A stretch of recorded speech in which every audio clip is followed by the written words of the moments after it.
السلام عليكم ورحمة الله وبركاته. أهلا وسهلا بحضراتكم في قناة ابن النعمان. النهاردة أخبار جميلة جدا من نادي الزمالك من غانا، جاية من غانا. ويعني تفرح كل جماهير النادي الزمالك بإذن الله. نادي الزمالك عنده مباراة مرتقبة مهمة جدا جدا جدا، نتمنى كلنا وكل جمهور الزملكاوي وكل جمهور الكرة المصرية بتأهل نادي الزمالك بإذن الله والحصول على البطولة الكونفدرالية. تعادل نادي الزمالك في المباراة الذهاب بين فريقي الزمالك ودريمز بنتيجة سلبية 0-0، ولم يستطع نادي الزمالك بإحراز هدف رغم الفرص الضائعة، وكتبنا وقلنا إن هذه مباراة الفرص الضائعة، ولكن نادي الزمالك في تركيز شديد. تم التنبيه على جميع اللاعبين من قبل المدير الفني لنادي الزمالك جوميز على ضرورة التركيز وضرورة إحراز هدف مبكر للسيطرة على المباراة من بداية الشوط الأول. وأكد جوميز أن الأخطاء وأن ما حدث في مباراة الذهاب لن يتكرر أبدا ولن يسمح به في مباراة الذهاب. نادي دريمز عمل استعداداته بقوة، وقال المدير الفني لنادي دريمز إنني أطالب جماهير الأندية الشهيرة في غانا بالحضور ومساندة فريقه للرفع من الكرة في غانا ورفع اسم غانا بالنسبة للبطولات الإفريقية. نادي الزمالك ساندته البعثة بوجود الكابتن حسين لبيب رئيس مجلس إدارة نادي الزمالك والكابتن أحمد سليمان، والناس أرسلت أكثر من رسالة طمأنينة ومكافآت وحوافز كبيرة جدا لنادي ولاعيبة نادي الزمالك. نادي الزمالك عمل المدير الفني اجتماع النهاردة ونبه على اللعيبة إن لابد على أهمية المباراة وأهمية البطولة سواء للاعبين أو للمدير الفني وجهازه أو للجماهير، لأن الجماهير المصرية وخاصة جمهور نادي الزمالك لن يرحم أي شخص إذ لم يتم الحصول على هذه البطولة. واللي ما يعرفوش بعض الناس أو الناس عارفاه يعني إن يوجد بند في العقد بتاع جوميز بضرورة حصوله على بطولة الكونفدرالية والدوري الممتاز المصري. جوميز مركز تركيز شديد جدا.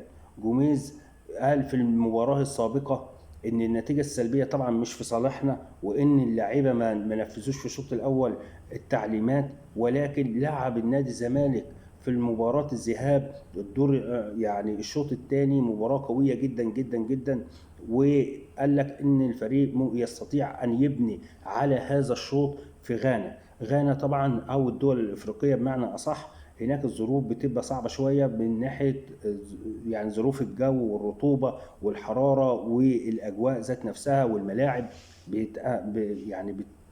بتعمل مشكلة كبيرة جدا للاعبين هناك، خاصة اللاعب المصري. هنا الجو عندنا في مصر بسم الله ما شاء الله كويس جدا.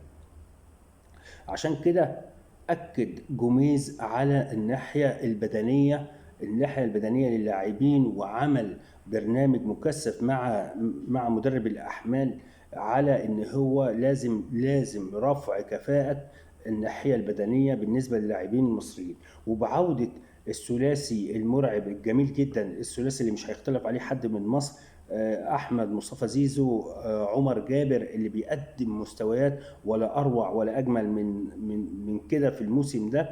عمر جابر يعني لا مجهوده عالي جدا ومستواه في ارتفاع، ونتمنى ان احنا نشوفه في المباراة دي بشكل يليق بنادي الزمالك. وان شاء الله عودة احمد فتوح للجبهة اليسرى، ومحدش برضه هيختلف على احمد فتوح نجم منتخب مصر ونجم نادي الزمالك، يعني عامل شغل كبير جدا جدا جدا في الناحية اليسرى. وإن شاء الله بإذن الله يكون في دفعة قوية جدا للاعبين بوجود الثلاثي اللي هم لم يوافقهم النصيب في حضور مباراة الذهاب، ولكن إن شاء الله هيكونوا موجودين بكرة إن شاء الله بصفة كويسة جدا وجيدة وحالة جيدة، إن كان أحمد مصطفى زيزو وإن كان عمر جابر أو أحمد فتوح. كمان شدد المدير الفني على ضرورة تركيز وإحراز هدف لفتح المباراة من بدايتها عشان حتى يسهل مهمة نادي الزمالك في الحصول والرجوع إلى مصر ببطاقة التأهل ولعب النهائي الكونفدرالية بإذن الله.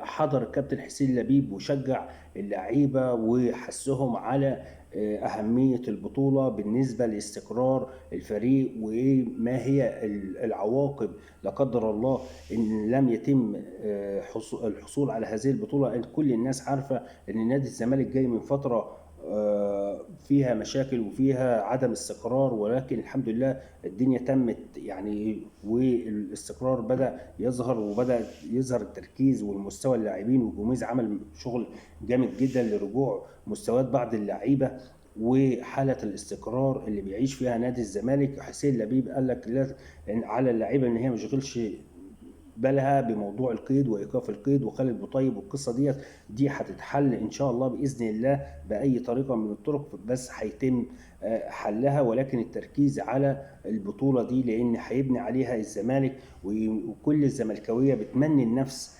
برجوع موسم 2019 في حصول البطوله الكونفدراليه والدوري. وان شاء الله باذن الله نادي الزمالك قادر وبقوه مع وجود العناصر اللي موجوده والمستويات الموجوده.